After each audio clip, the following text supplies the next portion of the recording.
Friend of the show, Brian Tyler Cohen, did a really interesting interview with Robert F. Kennedy Jr. And we've talked about quite a bit on this show, the issues that I have with him. And here, finally, in this interview, you had a really good confrontation on the part of BTC in calling out a questionable characteristic of RFK Jr.'s campaign. And obviously, a lot of the discussion centered around the spoiler factor. Could he siphon away votes from Biden that are necessary to Biden's reelection bid against such a threat, Donald Trump, to so many of these fundamental values and principles? But also, without even the theoretical of that, there's this big question mark about why RFK Jr., not too much of a question, but he's getting a lot of money from people who are also giving money to Trump or are former big donors to Trump. And that also raises alarms. Here's Brian Tyler Cohen in this interview with RFK Jr. One of your top donors is Timothy Mellon, who was Trump's top donor in 2020. He's given $25 million to a super PAC supporting you, and he's given $25 million to a Trump-affiliated super PAC, which certainly does give the appearance that Trump's donors want you on the ballot to serve as a spoiler candidate on his behalf. So what's your relationship to Timothy Mellon, and why is he infusing your campaign with so much money? We get, I said this at the beginning of the campaign, Brian, that I want to run a campaign that appeals to both sides. I want to run a campaign that makes Republicans forget they're Republicans and Democrats forget they're Democrats. And everybody remember that they're Americans. So I'm getting money from Democrats, Republicans. I welcome money from people who support President Trump. I have people on our staff who came from the Trump campaign. I have people on our staff. I understand all of that, but if he's giving money at the same time, $25 million is no small sum. If he's giving $25 million to Trump and to you, and this is a Trump-aligned donor, and he's your biggest donor to super PACs right now, do you have any relationship with this person? Do you know why he's giving you this massive amount of money? Because clearly this isn't throwing his support behind you if he's also supporting Trump at the same time. I'm going to quickly pause your viewing of this video to ask you to subscribe to this YouTube channel if you want to help us continue to grow. Click that subscribe button. It's free, it's easy, but it's very helpful. You would have to ask Timothy Mellon that with the super PAC. I'm not allowed to coordinate at all with the super PAC. But do you have a relationship with him? With Tim Mellon, I've met Tim Mellon twice. Okay, and that was enough to. There's no other inclination as to why he's donating. Like I said, I welcome money from everybody. I don't think that. Listen, I'm more. You can understand how you can understand how. Brian, I'm not sure what you're getting at, but President Trump. I'm running against President Trump. I have been a huge critic of President Trump's. I think he was a terrible president. I think he gave us the lockdowns. I think he shifted $4 trillion into this new oligarchy of super rich billionaires. I think he ran up the debt higher than any president in history. He presided over a chronic disease epidemic. He promised to get us out of the wars, and he has, he brought John Bolton, who's the center of the war machine, to run the NSA. He was a terrible president. I'm running against him, so I'm not sure what point you're trying to get at. But I think the point is obvious just from a layman's perspective. If you have a Trump donor who's also propping up the super PAC affiliated with you, that it would suggest that person wants you on the ballot because he would perceive it as deriving benefit for Donald Trump. Well, that's what you say. I don't think that is obvious. I think maybe that. So a really critical quote there from Brian Tyler Cohen. I think the point is obvious. If you have a Trump donor who's also propping up a super PAC affiliated with you, it would suggest that person wants you on the ballot to benefit Donald Trump. And RFK Jr. says that's what you'll say, but he disagrees. So let's go through some of that. A lot there. Definitely lots of credit to Brian Tyler Cohen. I'm happy to see that this interview happened because we do need individuals to interact with RFK Jr. to pop the bubble of some of the RFK Jr. fans, because I've now met them and it's actually different people than I would expect. And there seems to be this perception of him that's not aligned with reality, that he's this unity candidate that could really change the system in a way that would benefit Americans, and he really could defeat Trump, and that he's not going to be a spoiler, and a lot of misperceptions about him. A lot of people don't know about his conspiratorial stuff, his anti-vax stuff. So all of that being brought up in an interview like this, where maybe some of his followers would come across, I think is actually beneficial. Then yes, it's obviously something to be concerned with when already the presence of someone like RFK Jr., who was running as a Democrat, then shifted to an independent, and he has that Kennedy name, which is popular among Democrats, that could hurt Biden's campaign. And we don't know that for sure. We're seeing some MAGA people panic now about the presence of Robert F. Kennedy Jr. because some polls have shown him taking more from Trump. And so in that sense, you think, well, could it be good then? Could he take from Trump?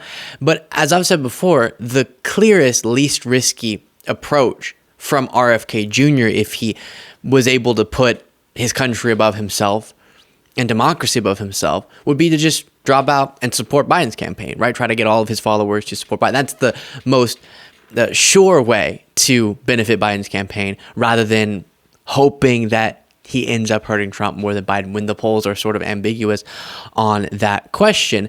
And then in this interview, the discussion about the spoiler potential shifted into RFK Jr.'s his request that he and Biden both pledge to not be spoilers and sign this commitment where if by a certain time,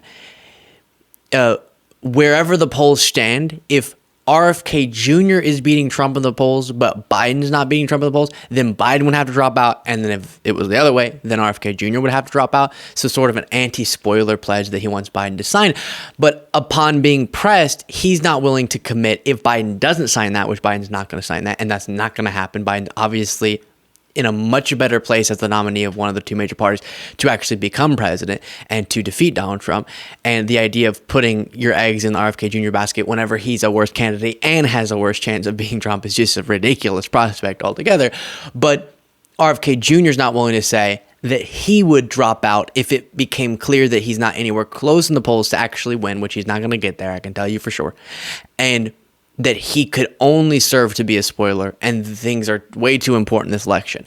Now, the other concerning element about RFK Jr., and I will show you another clip from this interview, by the way, but is, I guess, to justify his existence in the race, his presence, he has to push this idea that he sort of sees Trump and Biden as both threats to democracy. And I've, in the past, debunked the reasons that he'll cite incorrect ideas about censorship, and then he connects that, or he also adds to the argument these ideas about Biden refusing him Secret Service protection, and that's based on lies as well. And he just doesn't qualify based on the normal standards that are used by Secret Service. And so he is, again, I don't think he actually believes this, because if you watch what Trump tried to do in blocking the peaceful transfer of power, if you read for 2 seconds about the fake election scheme, etc., I don't think you can actually believe that Biden is a greater threat to democracy than Trump. But if he were to admit, obviously, Trump is the only person who threatens democracy here, and Biden would actually uphold our constitutional democratic process, then you being in the race is ridiculous, because why wouldn't you just support the guy who has a chance of actually winning and is not Trump? Not to mention, RFK Jr. would disagree with me on this, but has a really strong track record of policy achievements. Then a bunch of his, and the last thing I'll say before getting to this next clip, a bunch of his message is centered around unity. And I just want to say again, he's actually acting in opposition to uniting this country in a meaningful way. And him misinforming people into believing that somehow Biden doesn't represent a president that represents the middle of the country, or is moderate, or any of that he's radical and extreme and divisive, all that stuff, it's just misinforming people and causing a more divided country needlessly. You can have your issues with Biden, but he shouldn't be controversial if it weren't for the lies that are told by the likes of Fox News. He has this policy record that just is sort of common sense stuff, lowering prescription drug costs, infrastructure investments, veterans, healthcare improvements, etc. Things that aren't controversial to people. Biden became controversial, but his policy record is not.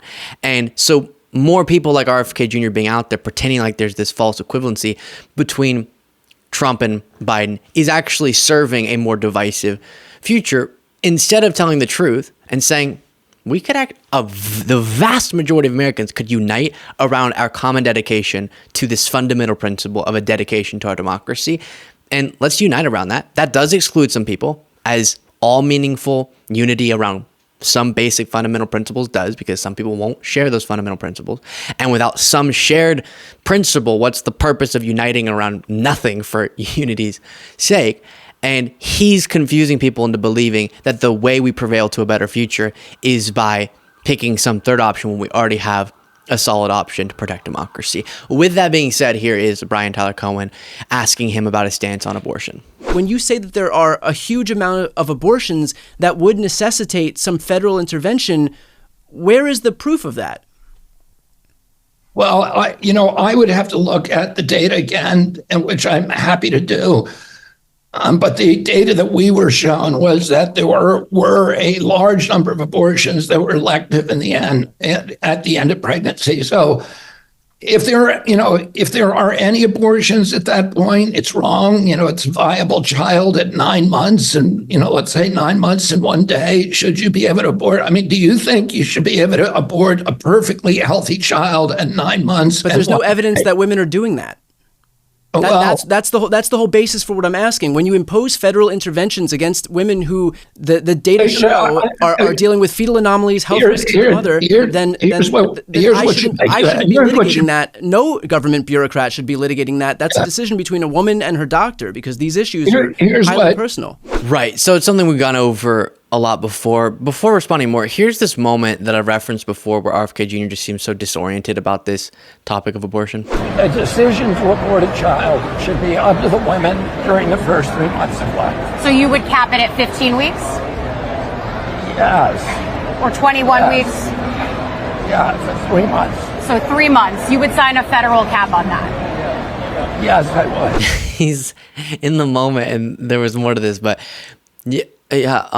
sure, I don't know. It seems like he hasn't thought about this before. So it's really aggravating when people play into as again we discussed, not trying to relitigate it all over again, but the fear-mongering about 9th month abortions and later in the pregnancy abortions, when we know, just as has so thoroughly been shown, this is only something that's happening in medically necessary situations.